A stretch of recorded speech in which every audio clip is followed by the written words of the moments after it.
Hello students, welcome to evolution a point of success.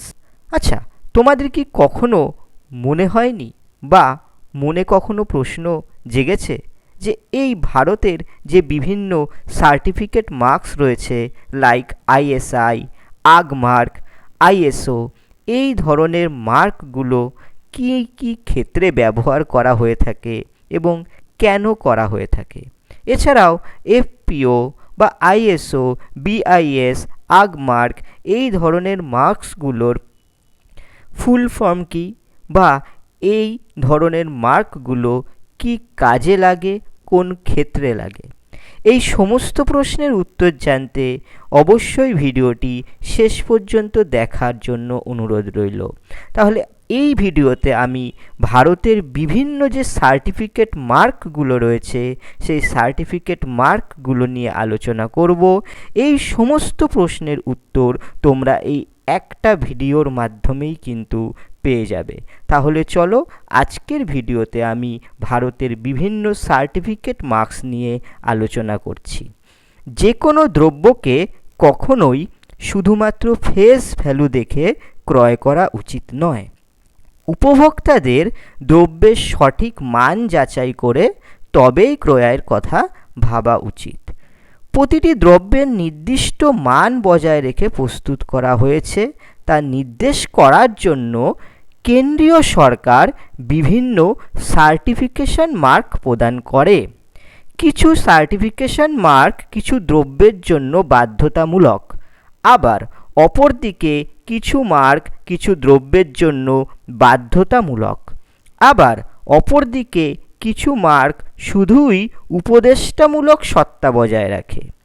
একটি certification mark কোন দ্রব্যের মান বা কোনো দ্রব্যের মান, দ্রব্য বা পরিষেবার প্রকৃতি বা উৎসকে সুনিশ্চিত করে। অঞ্চল, উৎপাদন পদ্ধতি ও উৎপাদন, মান নিয়ন্ত্রণ ইত্যাদি এর অন্তর্ভুক্ত। ইন্ডিয়ান ট্রেডমার্কস অ্যাক্ট অনুযায়ী সার্টিফিকেশন মার্কের সংজ্ঞা নির্ধারণ করা হয়। আইএসও, যার ফুল ফর্ম হল ইন্টারন্যাশনাল অর্গানাইজেশন ফর স্ট্যান্ডার্ডাইজেশন, এর অন্তর্গত 20 অর্থাৎ BIS, bureau of Indian standards, সমস্ত দ্রব্যের মান নিয়ন্ত্রণের বিষয়টি তত্ত্বাবধান করে। তাহলে এখান থেকে আমাদের ফার্স্ট একটা পয়েন্ট কিন্তু খুব ইম্পর্টেন্ট, যেটা তোমাদের নোট ডাউন করা উচিত, যে কার তত্ত্বাবধানে বা কোন সংস্থার তত্ত্বাবধানে কিন্তু এই সমস্ত মার্কগুলো নিয়ন্ত্রিত হয় না। বিআইএস অর্থাৎ ব্যুরো অফ ইন্ডিয়ান স্ট্যান্ডার্ডসের সমস্ত দ্রব্য মান নিয়ন্ত্রণের বিষয়টি তত্ত্বাবধান করে থাকে। চলো তাহলে জেনে নিই 20 অর্থাৎ bureau of Indian standards hallmark কী বা কেন। হলমার্ক বিভিন্ন দেশে মূল্যবান ধাতুর বিশুদ্ধতা যাচাই করার জন্য ব্যবহৃত হয়। বর্তমানে ভারতে সোনা ও রূপোর হলমার্ক করা হয়।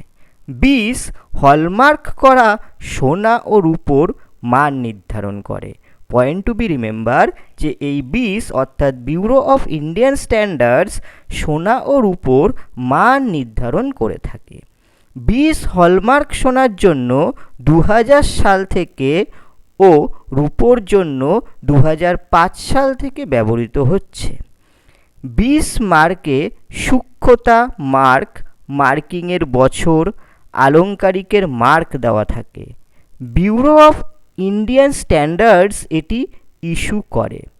ফর এক্সাম্পল, ধরো 23 ক্যারাট সোনার জন্য অলঙ্কারে 958 অর্থাৎ 958 সংখ্যা স্টাম্প করা থাকে।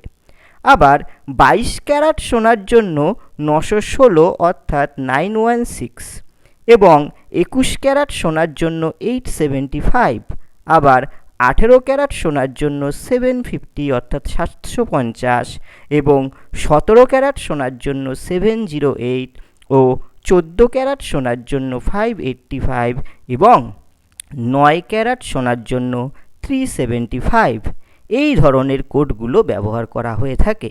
এবার প্রশ্ন হলো 24 ক্যারেট সোনাকে কোনো পয়েন্ট দেওয়া হয় না। কারণ 24 ক্যারেট সোনাকে কোনো পয়েন্ট দেওয়া হয় না, তার কারণ হলো 24 ক্যারেট সোনাকে পিওর গোল্ড বলা হয়। নেক্সট চলো আইএসআই অর্থাৎ ইন্ডিয়ান স্ট্যান্ডার্ডস ইনস্টিটিউশন মার্ক সম্পর্কে জেনে নেওয়া যাক। এটি ভারতের অতি পরিচিত একটি মার্ক। এটি বিআইএস দ্বারা নির্ধারিত দ্রব্যের মান সুনিশ্চিত করে। দ্রব্যের ওপর লেখা থাকে IS:XXX। এটি বিশেষত ইলেকট্রনিক দ্রব্যের জন্য প্রযোজ্য। অন্যান্য দ্রব্যের ক্ষেত্রে এটি বাধ্যতামূলক নয়। এটিকেও BIS ইস্যু করে, অর্থাৎ এটিকেও BIS ব্যুরো অফ ইন্ডিয়ান স্ট্যান্ডার্ডসই ইস্যু করে। 1955 থেকে এই মার্ক ব্যবহার করা হয়ে আসছে। তাহলে এই ISI Indian standards institution mark এটা কিন্তু ইলেকট্রনিক প্রোডাক্টসের জন্য অ্যাপ্লিকেবল। নেক্সট আমরা জেনে নেব আগমার্ক। এটি ভারতে বিভিন্ন প্রকার কৃষিজাত দ্রব্যের সার্টিফিকেশনের জন্য ব্যবহৃত হয় ও সেই দ্রব্যগুলির নির্দিষ্ট মান নির্ধারণ করে। এটি কেন্দ্রীয় সরকারের directorate of marketing and inspection issue করে। এটি এগ্রিকালচার প্রডিউসিং বা grading and marketing act of 1937 অনুযায়ী বৈধ ও এর সংশোধনী হয়েছিল 1986-এ। বর্তমানে আগমার্ক স্ট্যান্ডার্ড 213টি কৃষিজাত দ্রব্যকে কভার করে, যার মধ্যে শাকসবজি, ফল, শস্য, ডাল, তেল, সিমুই ইত্যাদি আছে। নাগপুরে অবস্থিত সেন্ট্রাল আগমার্ক ল্যাব ছাড়াও 11টি শহরে সরকার অবস্থিত আগমার্ক ল্যাব রয়েছে। তাহলে এখান থেকে আমরা বুঝতে পারলাম যে আগমার্ক যে মার্কটা রয়েছে এটা কিন্তু agriculture produce and grading and marketing act অনুযায়ী হয়েছে এবং এটা কিন্তু আগমার্ক অবশ্যই বিভিন্ন প্রকার কৃষিজাত দ্রব্যের সার্টিফিকেটের জন্য ব্যবহার করা হয়। নেক্সট আমরা জেনে নেব FPO food products order, food products order mark.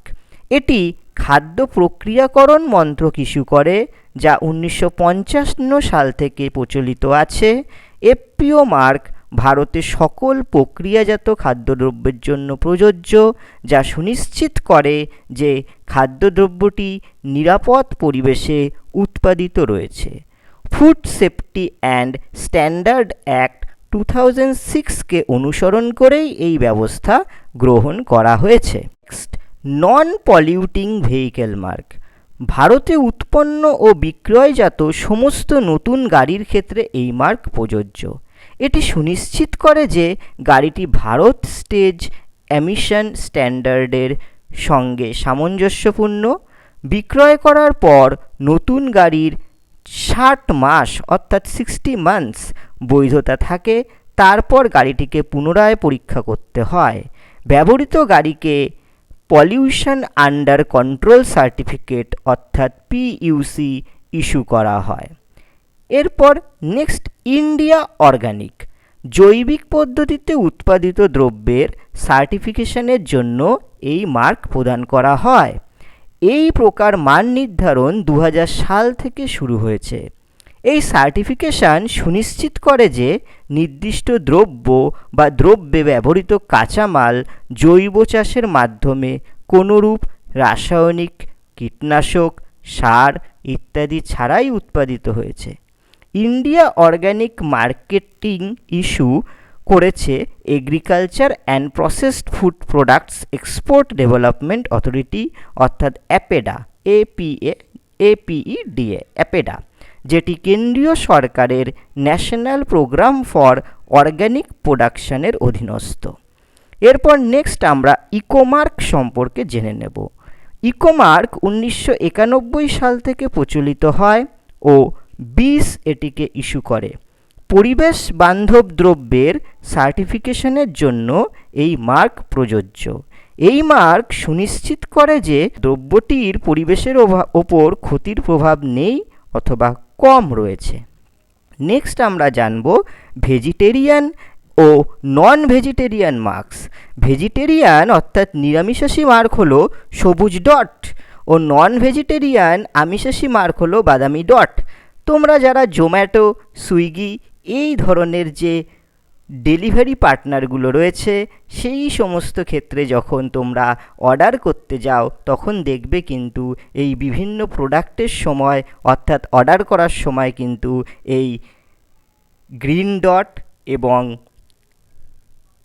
একটা ব্রাউন ডট, এই দুটো ডট দেখতে পাওয়া যায়। তার থেকে কি রিপ্রেজেন্ট করে? Green dot represents vegetarian and brown dot represents আমিষ অর্থাৎ নন ভেজিটেরিয়ান। তো দুটির মধ্যে পার্থক্য করার জন্য এই প্রকার মার্ক দেওয়া হয়। এরপর চলো দেখে নেওয়া যাক সিল্ক মার্ক সম্পর্কে। সিল্ক মার্ক সার্টিফাই করে silk mark organisation of India. এটি সুনিশ্চিত করে যে নির্দিষ্ট বস্ত্র উপাদানটি খাঁটি সিল্কের। উল মার্ক সুনিশ্চিত করে যে বস্ত্রটি 100% খাঁটি উল দিয়ে তৈরি হয়। আয়ুষ বিভাগ এটি ইস্যু করে ও এটি হার্বাল দ্রব্যের মান নির্ধারণের ক্ষেত্রে প্রযোজ্য। Next geographical indication mark. 2003 সাল থেকে প্রচলিত এই জিওগ্রাফিক্যাল ইন্ডিকেশন মার্ক নির্দিষ্ট দ্রব্যের ভৌগোলিক উৎসকে নির্দেশ করে। Next hologram. এটি ছোট চতুর্ভুজ আকৃতি একটি প্লাস্টিকের স্টিকার যার ওপর কিছু লেখা থাকে।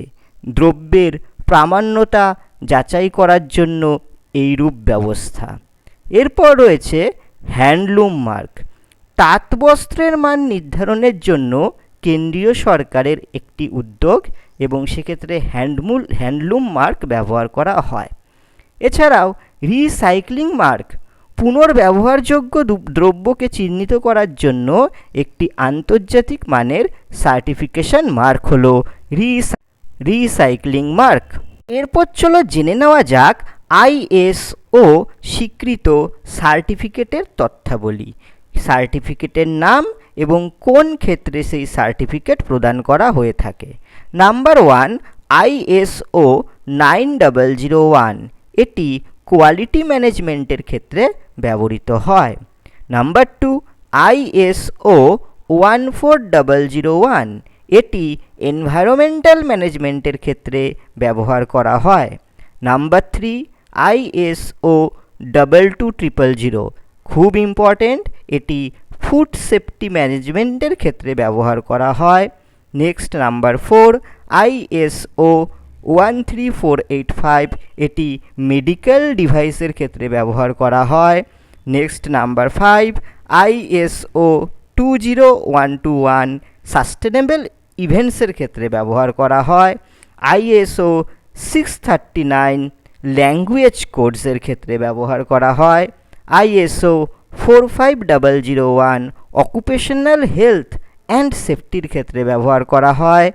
ISO 4217 currency codes. ISO 37001 anti bribery management সিস্টেমে ব্যবহার করা হয়।